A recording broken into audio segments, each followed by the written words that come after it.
Bonsoir mes chers amis, je vous souhaite à toutes et à tous une très très bonne année 2022. Je vous remercie pour tous les messages que j'ai reçus de tous les auditeurs de la chaîne et j'espère que l'année sera meilleure pour vous que celle qui était 2020 et 2021, je l'espère sincèrement. Alors ce soir nous allons faire un petit tour comme j'ai promis à nos amis canadiens, belges et aussi à une autre chère amie de la chaîne qui vient du Portugal, un petit peu de regarder la situation dans ces pays-là, ce qui va se passer prochainement. Donc on va faire un petit peu un tour d'horizon, un petit peu, on va dire, européen et puis un petit peu mondial, si on arrive à voir quelque chose d'intéressant.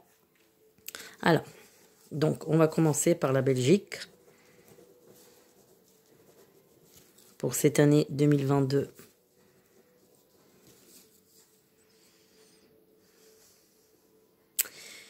Alors, ce qu'on me dit tout de suite en Belgique, c'est qu'il y a une énorme tension dans ce pays-là, qui ressemble beaucoup à celle qui est en France, mais j'ai l'impression que les Belges, ils retiennent, ils se retiennent en fait. Il y a une retention pour le moment, mais ça va exploser là-bas aussi. Hein. Ça, il faut. Je voudrais une confirmation parce que je connais pas vraiment la Belgique, ce qui se passe actuellement là-bas. Je suis pas l'actualité belge, mais j'ai l'impression que là-bas déjà, au niveau terrorisme, c'est pas terrible, hein, parce qu'il y a vraiment des clusters, on va dire, c'est un mot à la mode. Il y a beaucoup de clusters dans ce pays-là. Et puis j'ai l'impression que, en fait, c'est encore pire là-bas. J'ai l'impression que les étrangers là-bas, ils sont encore moins intégrés qu'ils sont en France. Alors, dans quel sens? Dans le sens que les Belges flamands sont d'un côté, les Belges, je sais pas si on peut appeler ça français, sont d'un autre côté, et donc les minorités ethniques, si on peut appeler ça comme ça, j'aime pas ce mot-là, mais les étrangers, ils sont d'un autre côté, donc personne se mélange. Alors j'aimerais bien avoir une confirmation de la personne qui m'a posé la question pour la Belgique, pour savoir si c'est ça ou pas, parce que je sens là-bas que vraiment le mélange, il y a pas de mélange en fait. Encore en France, les gens se mélangent, bon, ce qui est plutôt bien, hein. Moi, je suis pour la tolérance multiculturelle. Moi, attention, j'aime pas que ça déborde. J'aime bien que chaque personne respecte sa tradition et sa culture. Évidemment qu'un étranger peut qu'enrichir un autre pays avec sa culture. Après, on parle pas de tout ce qui est dérapage, profitage et compagnie. Là, je parle pas de ça. Je parle d'un étranger qui peut rapporter à un autre pays. Donc, en Belgique, j'ai l'impression que il y a vraiment un climat très tendu et ça fait des années que ça dure et qu'il y a une ville en particulier, je crois que c'est Molenbeek, c'est ça, où ils sont tous les étrangers, ils sont là-bas. Donc là-bas aussi, il va y avoir quelque chose de très très chaud qui va arriver. Je ne sais pas, il y a une sorte de, là-bas aussi, vraiment une sorte de rébellion, un petit peu comme dans les banlieues en France. Et il va y avoir une sorte de rébellion là-bas aussi, alors forcément très négative. Du coup, là, c'est de côté des étrangers, hein. De l'immigration, on va dire ça comme ça. Il va y avoir aussi là-bas des mouvements qui vont arriver un petit peu plus tard qu'en France, peut-être vers la fin d'année 2022. Et moins de ce qu'on me dit là, je vais peut-être me répéter de ce que j'avais dit pour la monarchie britannique. Là-bas, la monarchie belge va être abolie à un moment donné. Donc c'est la première fois que je regarde sur la Belgique là. Et ce qu'on me donne, c'est que là-bas aussi, ils vont vouloir abolir la monarchie. Donc il y aura tout un mouvement qui va... Alors est-ce que ça va suivre la monarchie britannique? Je peux pas vous dire, parce que je vous avais dit dans une précédente vidéo qu'avec la reine Elisabeth, la monarchie britannique s'arrête là pour moi, hein. Donc après, il n'y aura plus, hein. C'est-à-dire que ça va passer par des révolutions et le feu et tout ce que vous voulez. Et tout ça, ça va se terminer. Là, en Belgique, on parle de la même chose, qu'on va vouloir absolument à un moment donné destituer la monarchie belge. Alors, ça vient pas des étrangers, ça vient vraiment des Belges de souche, hein, si on peut dire ça comme ça, parce qu'on sait plus comment on peut parler maintenant, hein. Si on dit un mot, ça va être mal pris. Après, il va y avoir des commentaires bizarres. Et quand j'ai parlé de Zemmour l'autre fois, il a eu des commentaires bizarres. Alors, écoutez, ça, là, je vous préviens, par contre, quand il y a des commentaires désagréables, j'efface parce que ça m'énerve. Moi, je veux apporter une bonne énergie sur cette chaîne. Je vais pas me salir avec des énergies négatives. Quand j'ai parlé de Zemmour, c'est pas que je l'aime pas, moi je l'adore ce mec-là parce qu'il est marrant, mais c'est vrai qu'il a un peu déraillé ces derniers temps. Alors, après c'est tout, ça s'arrête là. Je veux dire, il y a pas, je critique pas ou je critique pas. Là, je fais de la voyance. Donc celui qui veut être pour Zemmour, il peut être pour Zemmour. Celui qui veut pas être pour Zemmour, il n'est pas pour Zemmour. Mais là, on n'est pas sur une chaîne où on va faire de la polémique. Là, on essaye de voir en vision ce qu'on voit. Après, voilà, moi j'ai rien contre lui, hein, j'ai rien contre personne en fait. Il y a pas un que je veux vous dire je le déteste, il y a aucun.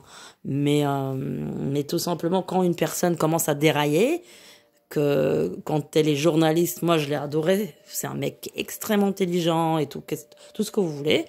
Mais là, il s'est un petit peu pris au sérieux, on va dire, il fait un peu la crise de la quarantaine alors qu'il a 60 et quelques années.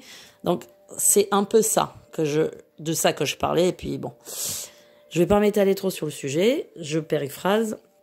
Donc, ne prenez pas les choses au premier degré.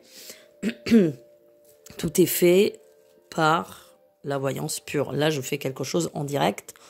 Donc, j'ai pas de préavis, de avis, voilà, il y a pas tout ça. Donc, s'il vous plaît, pas de critiques, pas de commentaires désagréables, ça ne sert à rien. Ça met des mauvaises énergies, mauvaise ambiance. On n'en a pas besoin de ça. Encore hier, je me suis dit, dans l'air, il y a encore une énergie extrêmement négative encore. Bon, c'est vrai que tous les mois de janvier, c'est comme ça, depuis des années, hein. Le mois de janvier, c'est un mois austère, difficile, sous le signe du Capricorne, qui est quand même un signe c'est dur, bon, un signe de terre, mais le mois de janvier est toujours un mois difficile. C'est vrai, en tout cas, pour moi, personnellement, j'aime pas ce mois-là. Je me sens mieux en mars, on va dire, hein, mais bon, ça c'est personnel. Mais bon, chacun avec son signe, encore une fois. Mais c'est vrai que j'ai ressenti encore hier des énergies extrêmement négatives. Aujourd'hui, ça va mieux. Bon, après, ça s'explique sûrement avec le plan astrologique, etc., etc., la nouvelle lune, etc. Alors, donc, la Belgique, ce que je vois, c'est que il va y avoir pas mal de problèmes vers le printemps, surtout au mois d'avril là-bas. J'ai l'impression que là-bas aussi, il y aura des voitures brûlées, des choses comme ça. Ouais, il y aura beaucoup de problèmes avec les forces de l'ordre. Beaucoup de la provocation, mais ça, c'est plutôt du côté des étrangers. Ils vont se provoquer encore, voilà, ça va. Il y aura de la casse, il y aura des choses pas terribles cette année en Belgique. Et puis on me dit qu'il y a aussi certaines aides qui vont être coupées. Alors si on peut me confirmer, je ne sais pas de quelle aide il s'agit, mais il y aura des choses soit coupées, soit réduites. Je connais pas du tout le système de la Belgique, comment ça fonctionne, mais en tous les cas, c'est un pays ça va vraiment pas être évident. Dans les prochaines 2 années, ça va être très dur, voire 2 à 3 ans, très très dur, très très dur. Et puis l'ambiance me paraît vraiment dans ce pays très morose. J'attends encore confirmation par la personne qui m'a demandé. Vu que je n'ai aucun retour de ce pays.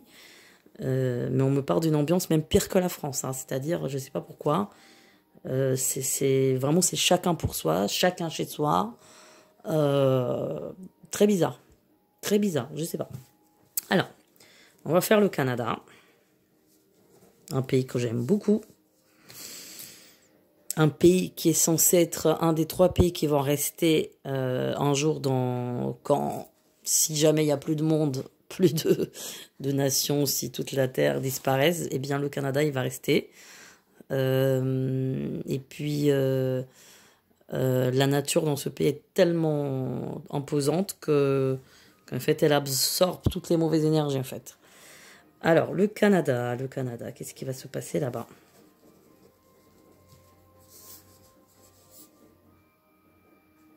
Bon, là-bas, je vois pas de problème avec l'immigration, je vois ni de casse, ni de problème de ce côté-là. Je vois un pays calme, je vois des gens calmes, je vois des gens qui vivent bien, pour moi, ils sont heureux, des gens conviviaux, des gens, ça change de la Belgique, je dirais. Par contre, là-bas, on va dire qu'on va essayer de faire passer certaines choses en douce, hein. Certaines lois, certaines choses. C'est un peu... J'ai l'impression qu'on prend les gens pour des enfants, pour des gamins. C'est un petit peu...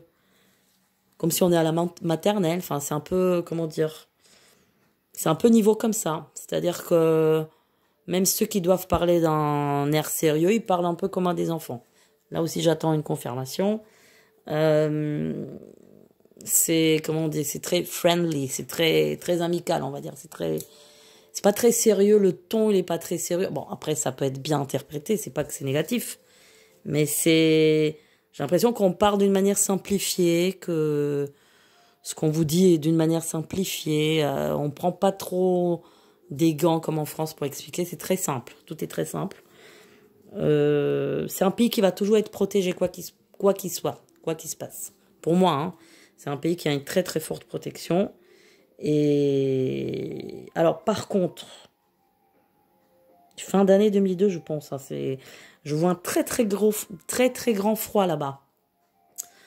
Alors attention, on va être prudent sur les dates. Mais on me parle d'une fin d'année, donc je pense que c'est sur 2022. Il va y avoir un très très très très très grand froid. Mais alors, attention, hein, là, je peux vous dire, moins 50, ouais. Je sais pas, je vous dis ça comme ça. Mais je pense qu'à des endroits, il va faire moins 50. Enfin, moi, je vois tout gelé, tout va être gelé.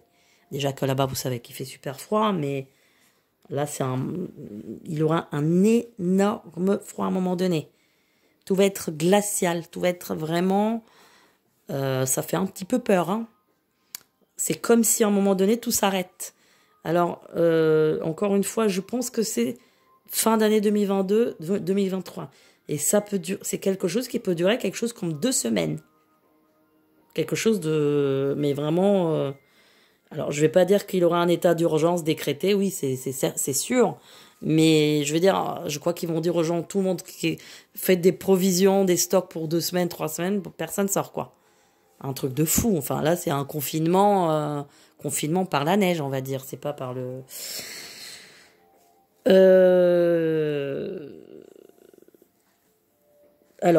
Alors là, je voudrais poser une question à la personne qui est canadienne, qui nous suit sur la chaîne. Est-ce qu'au Canada, ils ont fait un essai de vaccin pour le Covid? J'aime pas dire la Covid. Je sais pas pourquoi ils disent la Covid. Moi, je dis le Covid.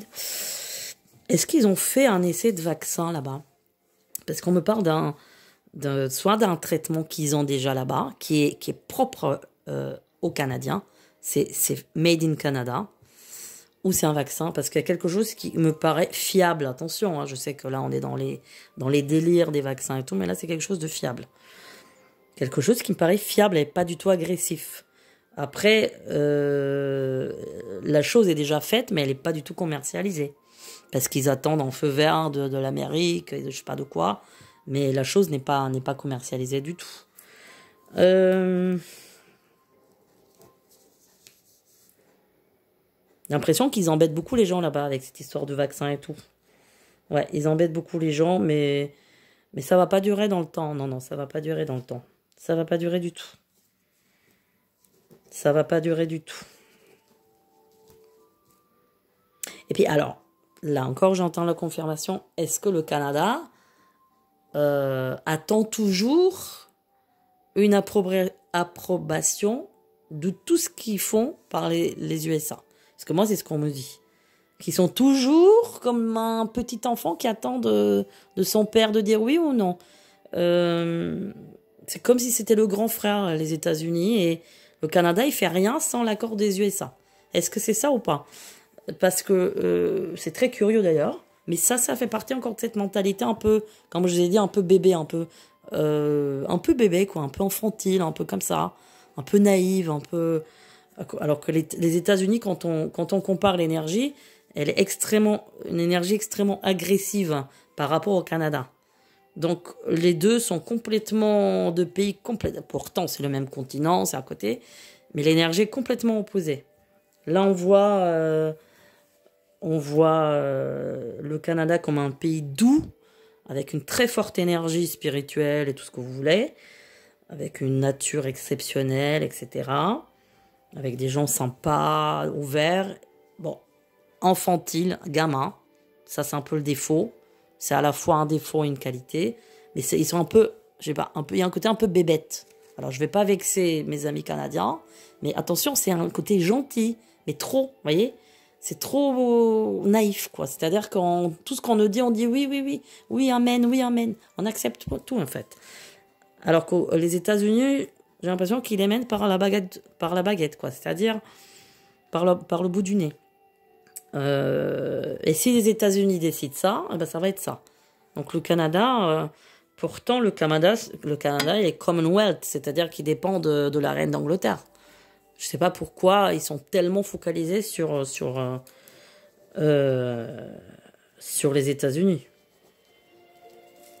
Oui, voilà, ils dépendent de la reine. Ouais, enfin, je sais pas, on dirait que c'est un trio en fait. On va dire que c'est un triangle. Canada, États-Unis, Royaume-Uni. Moi, je vois ça en voyance. Donc, le Canada, qu'on s'inquiète pas. Il y a rien de grave dans ce pays-là. Ça va être toujours protégé. Le pays-là a une très forte protection divine, si on peut dire ça comme ça. Il n'arrivera rien de grave. Bon, on va faire la pression sur les vaccins. Là, on fait une pression, oui, mais ça vient des États-Unis, ça c'est clair. Et puis, oui, ils ont des magouilles avec les États-Unis, des millions, des magouilles, des trucs à faire passer, ouais, ça c'est clair. Mais que les gens là-bas, ils ne s'inquiètent pas parce qu'il n'y aura rien de... Non, moi je vois rien de grave dans ce pays-là, franchement. Après,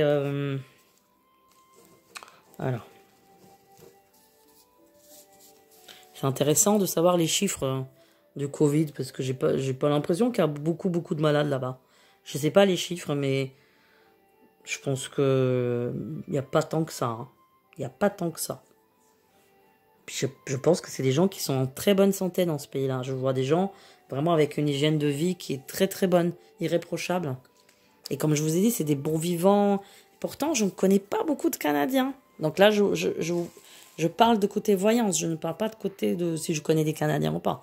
J'en ai connu quelques-uns dans le passé, mais j'ai pas d'amis canadiens. Mais juste pour dire que là, de côté voyance, on me dit que c'est des gens en très bonne santé et qui ont une très bonne hygiène, que ce soit alimentaire, que ce soit hygiène de vie. Ils ont un mode de vie très sain, voilà. Et puis il y a le côté aussi enfant, parce que c'est des gens qui aiment bien rigoler, prendre le bon temps. Et c'est pas des gens dans l'excès, par contre, hein, comme les Américains. Il n'y a pas ce côté excès.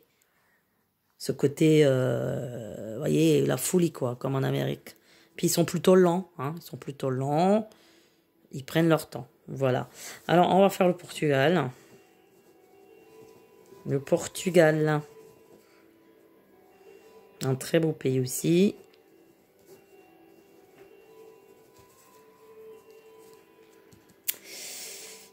Le Portugal, on me dit tout de suite, c'est un pays qui souffre en ce moment. Il souffre. Il est beaucoup en souffrance, ce pays-là. Qu'est-ce qui se passe? Pourquoi il souffre? Il n'y a pas les problèmes d'immigration là-bas. Je vois pas ça. Il n'y a pas ce problème-là. Il n'y a pas ce problème-là.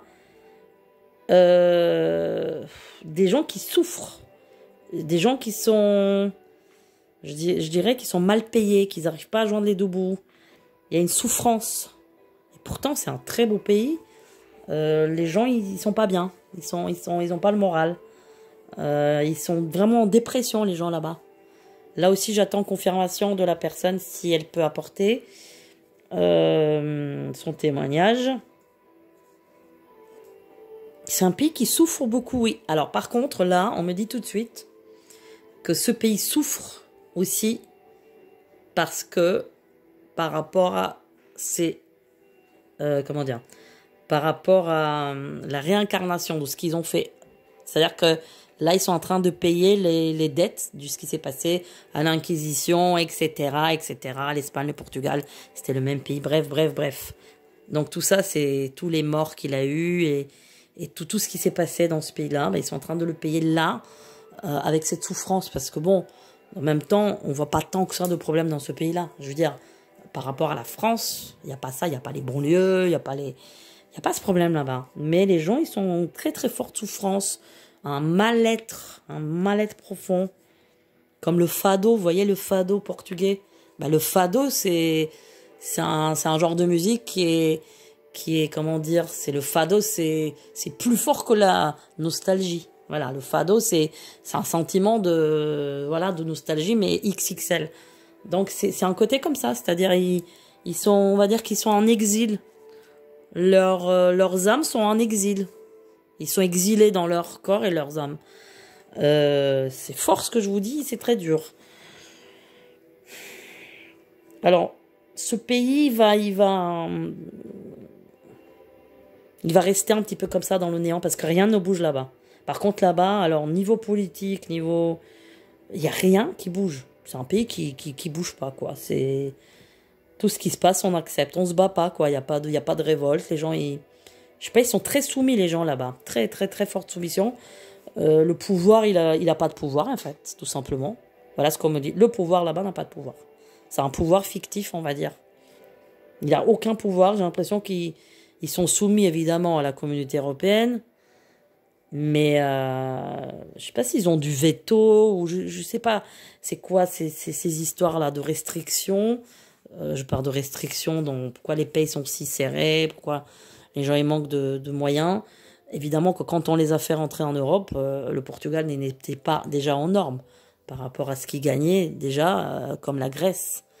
Donc on les a forcés à rentrer en Europe pour faire une sorte de majorité européenne, mais ils étaient pas en, enfin je veux dire, ils étaient pas en norme de paye et le standard, comme on dit, il était très très bas.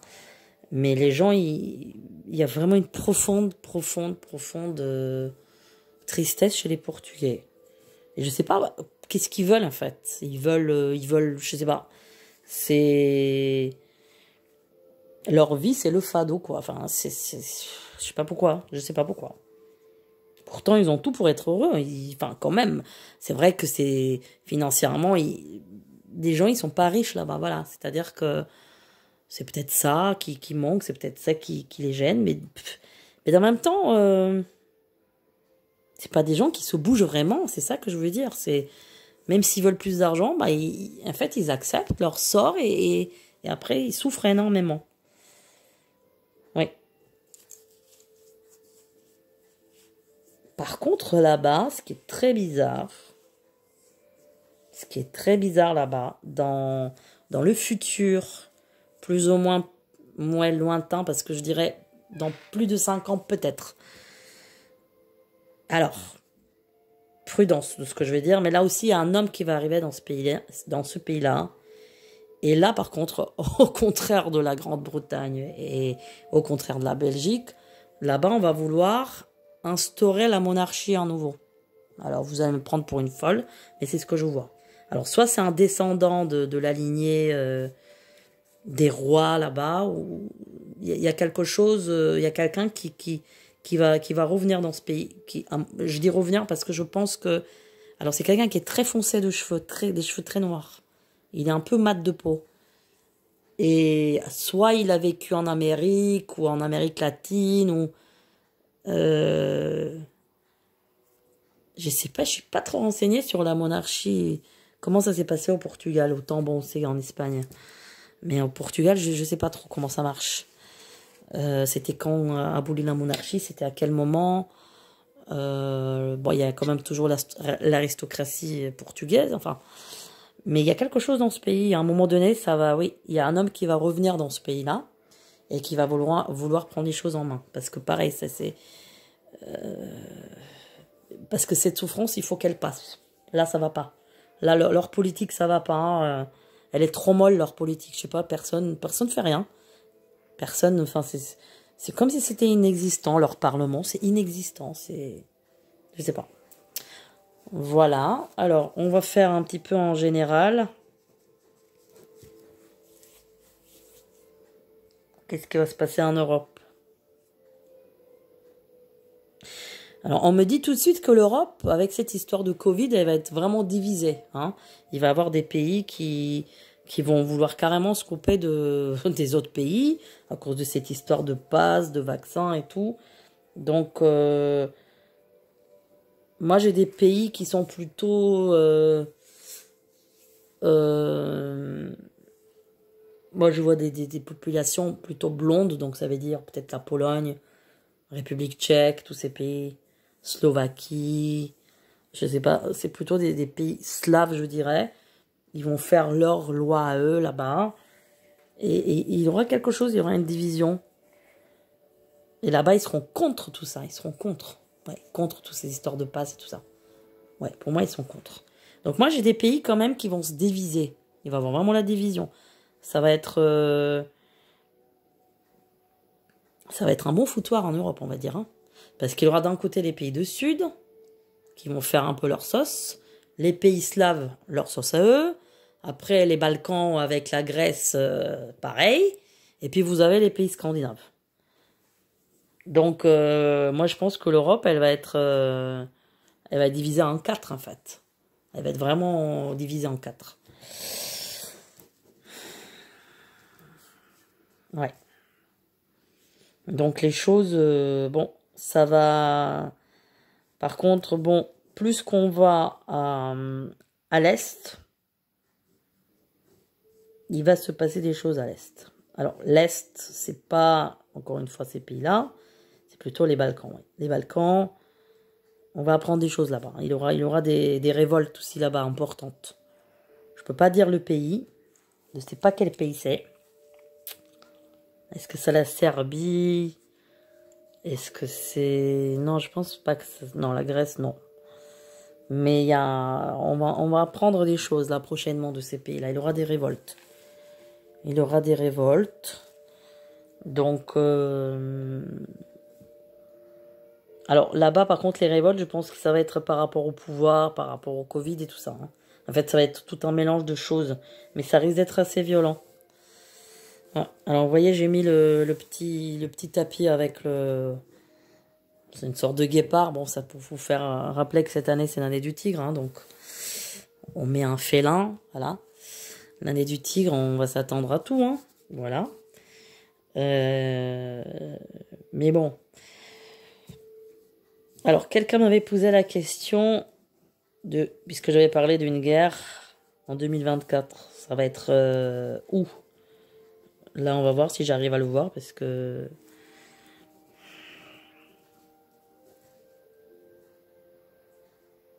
Moi, je dirais que c'est le Proche-Orient. Ouais, le Proche-Orient, je pense. Le Proche-Orient avec un autre pays. Ouais. Ouais, ça c'est sûr que ça va être quelque chose. Mais bon, ça va être des années compliquées, je dirais.